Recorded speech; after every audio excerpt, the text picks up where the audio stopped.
Hello, Colony families. We are having our last episode of our podcast from your counselors.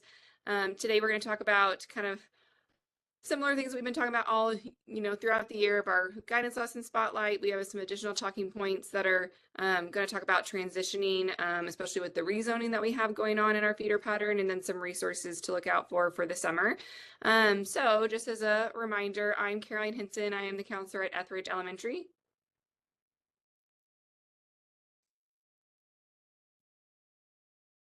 I'm Anna Maya, one of the counselors at Peters Colony Elementary. I'm Jasmine Moore. I'm the school counselor at Morningside. I'm Sarah Metcalf. I am the counselor at BBON. I'm Beth McWilliams, and I'm the counselor at Kami. And just because, end of year craziness schedules are hard to, maneuver right now, we have two that are missing, Allison and Laura. They are at Peters Colony and then Memorial. So they are not with us today, but they are with us in spirit.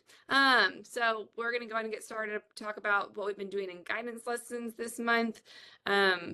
My focus mainly for the month of May is kind of wrapping up the school year. It's my last round of guidance lessons with each grade level. So we spend a lot of time talking about like reflecting over the year, what we're proud of, what we liked, what we're going to miss, talking about transitioning to the next year and how to cope with that transition. And then we also talk about summer safety, how we can keep ourselves safe over the summer so that we come back in August ready to learn. And with my upper grades, third grade, fourth grade, and fifth grade this year, I even, as our last little activity, we brainstormed some boredom busters, is what we had called them, that they could have a list of things that they could do over the summer when they're feeling bored or when they come to you and say, I'm bored. Then they have a list of things that they can go do. So that's kind of what we've been doing over at our school. What do y'all do at y'all's campuses? At Peters Colony, I like to have end of year lunches with all my grade levels. We visit, we read a book about looking forward to either first grade, looking forward to second grade, and so forth. We eat together, we talk about some of the similarities and differences between grade levels, but the purpose of that is to ease the anxious feelings. At the end of lunch, then we tour the following year's hallway, and they love going to the restroom. They love visiting, like what does this look like? Some of the second graders will now be upstairs, and that's a big deal for them to move on up. Right now, they're considered the big kids, but the purpose in that is to have them start thinking about their near future and to, again, ease some of the anxious feelings that may come with that. We do a lot of similar things, just kind of reflecting on the year and preparing for next year. And this year, obviously, is a little bit unique for us with our retirement. And so I've just kind of tried to do what I can to help prepare our kiddos for the change and transition that's coming. And we talked about, how they're feeling about next year. First, we celebrated all the growth that we've had this year, and then we talked about how they're feeling about next year. And I've let them know that whatever and however they're feeling about next year, it's okay, especially if they're feeling more than one thing at a time. And I am very upfront with them and tell them that I'm feeling multiple things about next year. Um, because yeah, I'm sad and I'm nervous, but I'm also excited. And so just reminding them that multiple things can exist at once, and just kind of walking them through that. And then we've been reading the book The Day You Begin, and just talking about new beginnings and fresh starts. And it's a really cute book that talks about how things just open up once you have the courage to share a little bit of yourself. And so we talk about all the things that they have to share with their new campus and how they're going to make new friends and connect there and, find their place there. And so it's been really good.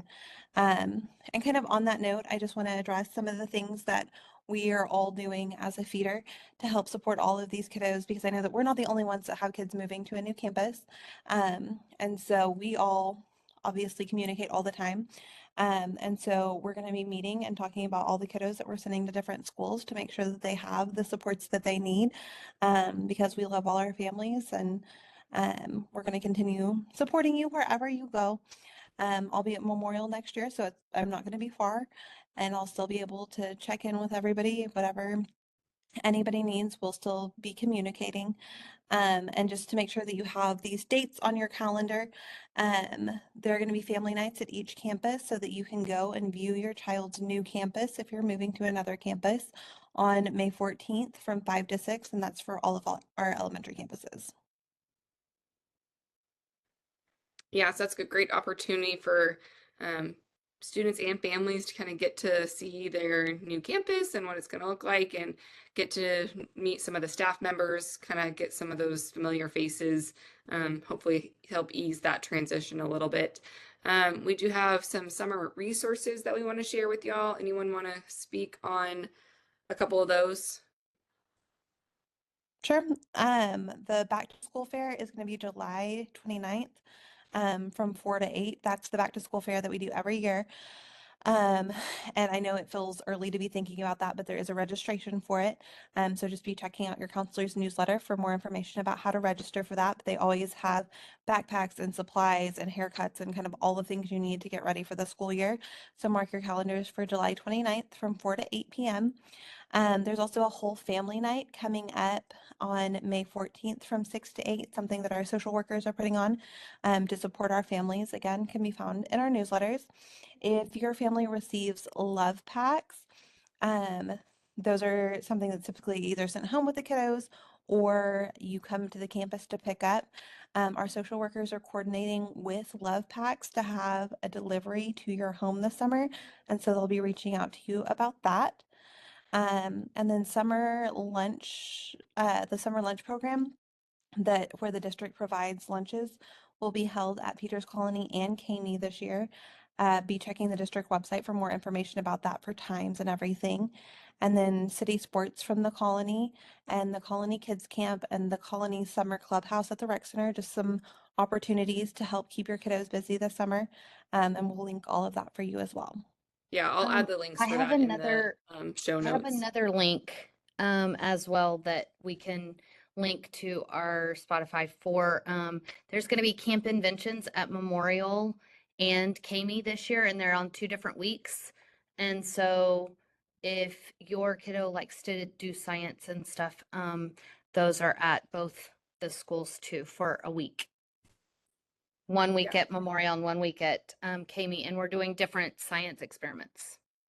Oh yeah, so then they would, it's not necessarily the same thing. Like they could go to No, both of they them and it'd won't. be If completely they do different. Memorial, they won't do the same thing at Caney, so they could do both weeks. That's Oh, good to know. fun. That's another Mhm. great way to help Mhm. kind of fill your kiddos' time and help kind of get them away from the screens a And they're little bit. led by teachers and Mhm. and people that are in the district, and they're very fun. Yeah. Awesome. Anybody else have anything else they want to throw out for resources or last minute things? We have exciting opportunity for our community and all of our families. We in the colony will house next fall a marketplace at Peters Colony Elementary. It is sponsored through a private sponsorship in addition with, it's a collaboration with the Tarrant Area Food Bank and the American Heart Association and Medical City Health. So ideally what that will look like is we will hold a market. I mean, you're talking about an industrial freezer, an industrial refrigerator. We're going to have fresh produce, like we'll have even meat items like chicken. We'll have the veggies and the fruits and the snacks.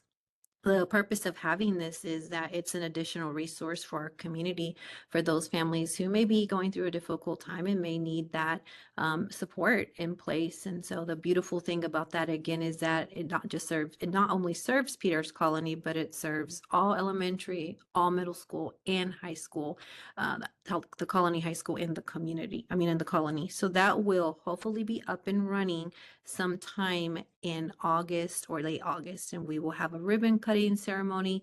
More information to come on that, but again, what a great support for our families here. Yeah, and that'll be so nice, especially if you are coming from a campus where you have received like food bags for the weekend. If that's not an option anymore, this is a great way to supplement that. Yeah. And I wanted to speak a little bit about, summer break and what that may look like if you have a student and you're trying to figure out how to provide opportunities so they won't regress or lose some of their skills. One of the best ways to do that is just to keep them reading. So we understand that summer can be busy and you're traveling, and we also know that kids also need a break for their brain.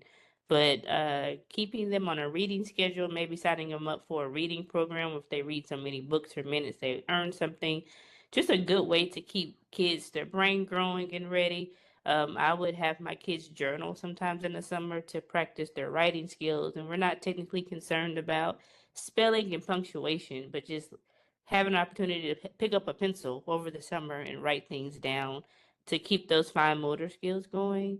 And then any type of flashcards you can get at the Dollar General or Dollar Tree. So if you have a like a third, fourth, and fifth grader, or even maybe a first and second grader who are ready to do some math facts, so addition, and subtraction and multiplication are really good facts to just have if your kid doesn't have those shored up. So I don't want to put any pressure on you, but if you're trying to figure out what is best to support your kid over the summer, I would just say keep it simple. And if all you can manage is to put a book in their hand or read them a bedtime story, I think that's great. And then any small thing you can add just to have their brains moving and grooving over the summer will be great, so they don't get out of practice. Yeah, and even just reading, like you said, reading to them is still beneficial, even if it's not them reading, if they're not quite as strong of a reader or they're a reluctant reader, reading to them is huge too. It's great. Awesome. Well, thanks parents for coming along with us as we navigated our had our learning curves on our podcast this year. We'd love to, have you come back next fall and join us again. We would love to continue on our journey and hopefully, continue to equip y'all as best we can to help support y'all and inform y'all of what's going on in our schools. So we hope y'all have a safe and happy summer. Bye, y'all.